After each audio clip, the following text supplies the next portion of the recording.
Now for the OMNY program. Al, come on down.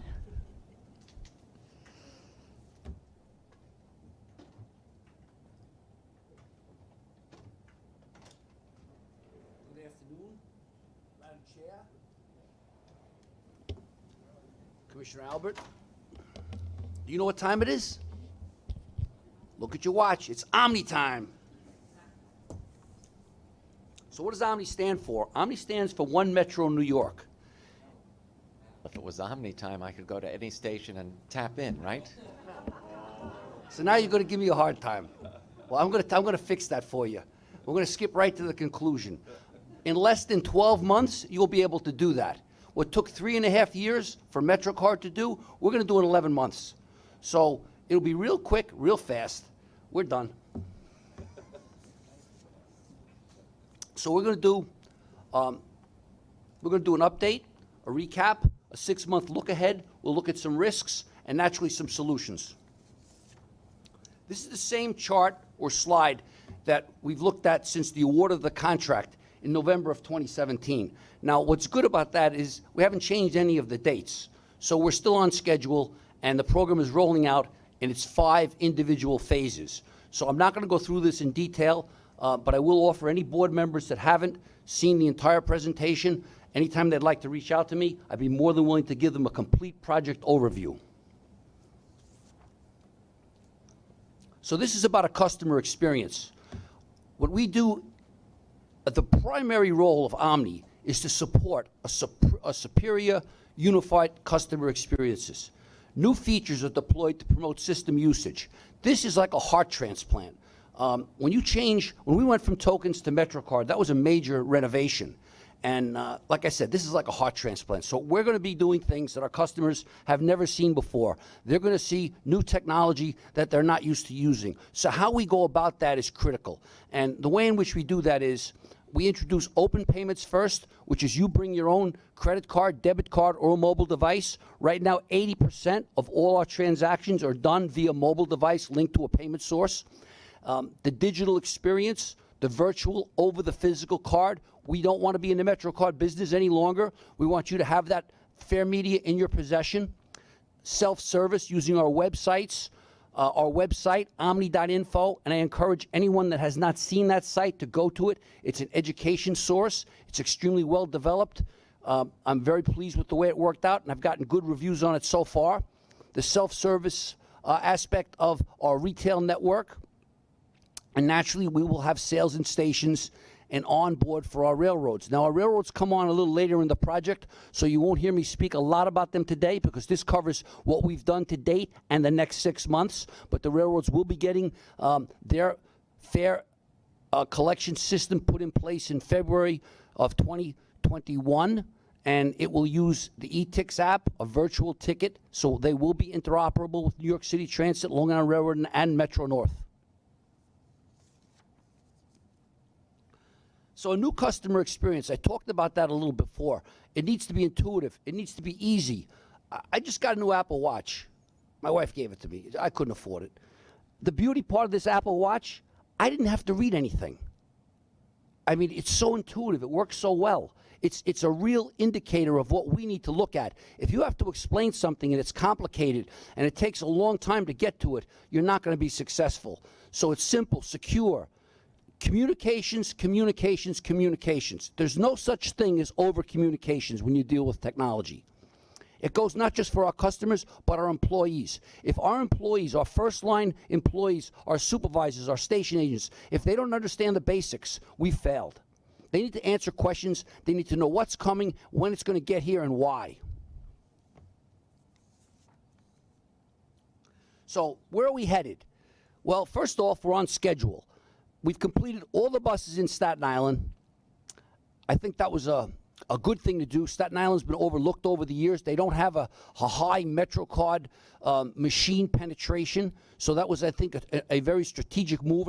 And from what I could see, by all accounts, it's worked extremely well. We're getting over 6,000 uses a day. We did all the stations between Grand Central in the north and Barclays in the south on the Lex line. But where do we go next? Well, I go through Penn Station every now and then, and I see lots and lots of tourists with bags. And I feel bad for them. They're waiting in line to buy a Metro card. And unfortunately, they already have in their pocket, if they've come from Europe or Asia or Canada or almost anywhere. We've already seen usages from 111 different countries that issue cards. 111.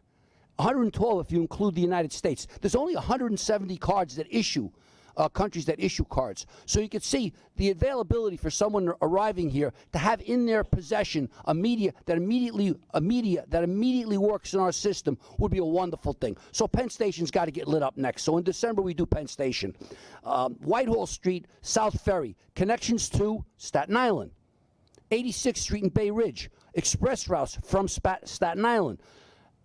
Queens, if I don't do something in Queens, they're probably going to get crucified. So we got to light something up in Queens. So Supton Boulevard's a good location. It's Long Island Railroad. It's AirTrain. It gives us some connectivity. Again, it won't work on those locations. It'll get you there. It's just Supton Boulevard. You mentioned tourists from other countries with cards. If you do this in Penn Station and they load up, can they load up a card that's issued from another city's transit? There's no loading up. You use your credit card, your debit card, it goes right to your account. It's account-based. Okay. You put it in your mobile wallet, it goes right to your account. So they would be you don't need to using- load anything. You're good to go the second you land, the second you touch your credit or debit on our reader or you use your mobile device, you've paid your fare. That's the beauty of pay-as-you-go, and that's what we've introduced at this point. And then last on the list is Staten Island. We did something pretty unique with St. George and Tompkinsville. We don't have an asynchronous fiber optic network at those two locations, which is how our entire system is developed internally on our subway. So we developed a cellular system, and that's how we were able to attack those two locations. So Staten Island will be in really good shape. We'll have our Staten Island riders, our railroad riders, all able to work in December, all able to use our system in December. One more question. You'll only be able to have a single fare. At what point will you be able to buy the weeklies, monthlies, and So whatever? we're introducing other products starting as early as October of next year. Don't hold me to that. That's aggressive. That's not actually 100% in the contract. That's moving it. We've moved the needle to the left. Actually, I could do that as a contraction. We could do that later in the project, but I'm trying to push to get that done sooner because 50% of our riders currently use time-based products and about 50% use pay-go. So the sooner we can open up those other products, the faster we can double our usage. In terms of line segments to be added in December, 51st to 125th Street, we want to knock out the rest of the Lex line up north to 4, 5, and 6. 138th Street, Grand Concourse to Woodlawn on the 4, and then Rector to 59th and Columbus Circle on the 1. And we do these locations like we did with Fulton Street. We do all of the turnstiles, all of the arrays in that complex. So you'll be able to board and exit a station. All of the individual turnstiles will be omnified, as we like to say. So from Atlantic Barclays to Woodlawn should be done by December. That's correct. Now, we're moving very fast. This is a design-build project. What that means is that as we're moving out to install validators in the system, we're also developing the LANs, the local area networks in the stations. So it involves conduit runs. It involves certifying and installing switches and programming and mapping. So in some cases, when we get to a field location, it's not exactly as we would have thought. The system's over 100 years old, and a lot of these things were done by different contractors and well in advance of when we arrived on the site. So the bottom line with this is what we're going to do is we're going to give you 30-day look-aheads. The contract calls for us to be done with the system by October of next year, and we're on schedule. We don't see a problem with that, but I'm not going to give you a schedule that's going to roll out from now until October. 30 days every month. You look on the website and you see where we're going to be and when we're going to light that station up.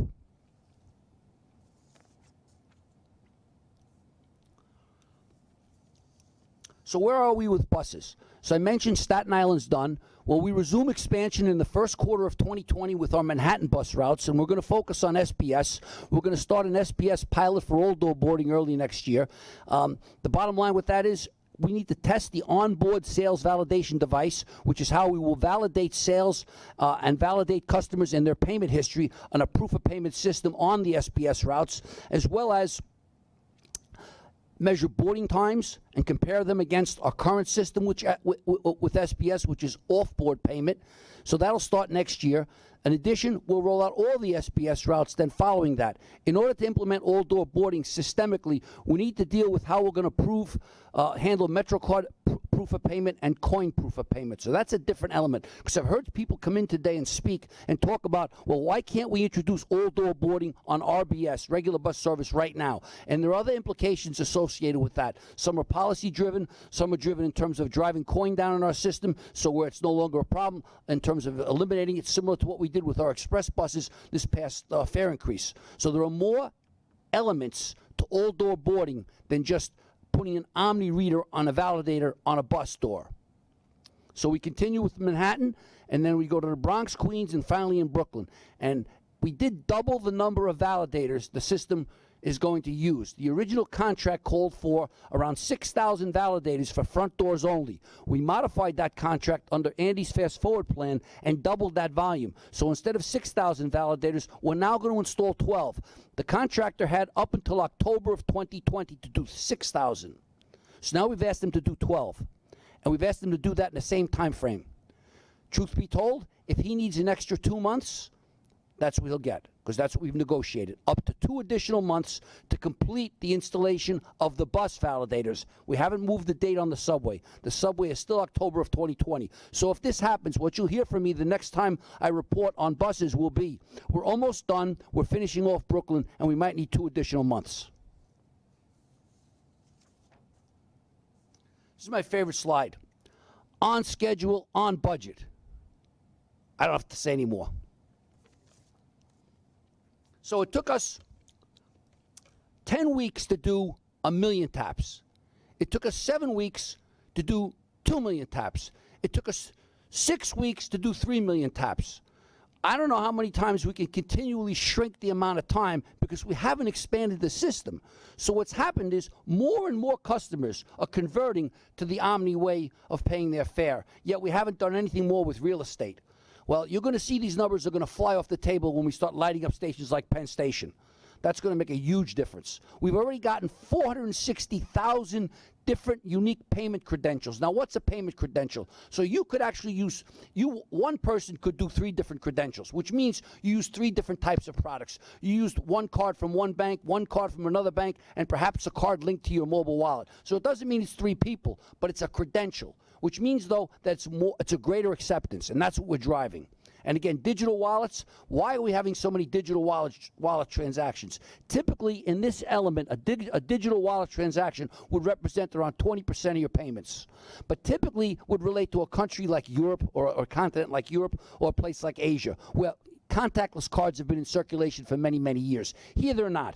So Visa has committed to issuing 100 million cards this year through their banks, and 300 million next year. So I think we're going to see the contactless card transactions begin to kick up a notch. I just got a letter in the mail from MasterCard from Citibank and finally got my card 2 weeks ago. So I'm pleased to see that the banks are catching up. But the digital wallet has been the choice for many of our customers.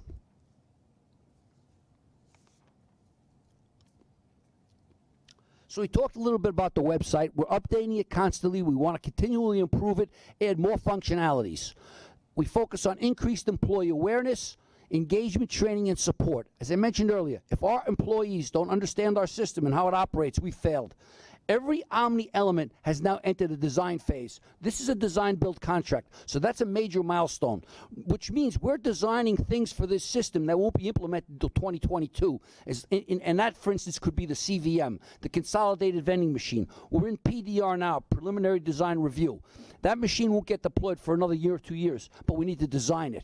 And the beauty part of a design-build project is you take advantage of the technology that's available when you need it, not technology that you spec'd out 5 years ago, and now you're buying stuff that's obsolete. We finalized negotiations for all-door boarding and paratransit change orders. I really wanted to say we awarded those two items. I really wanted to say that, but I'd be lying if I said it, so I can't say it. But we will say it next month. we will have finalized negotiations for all door boarding and paratransit change orders. Those two elements are going to come in later in the project. Paratransit, in order for us to implement paratransit in an Omni environment, it's dependent upon our back end being somewhat more mature than it is today. Right now, we're processing strictly 275 transactions, pay-go. In order to do things like all door boarding and paratransit, the back end has to be a little bit more mature. So the earliest we're going to do that is going to be sometime in 21. I mean, I'd like to say sooner, but it's probably going to be late 2021.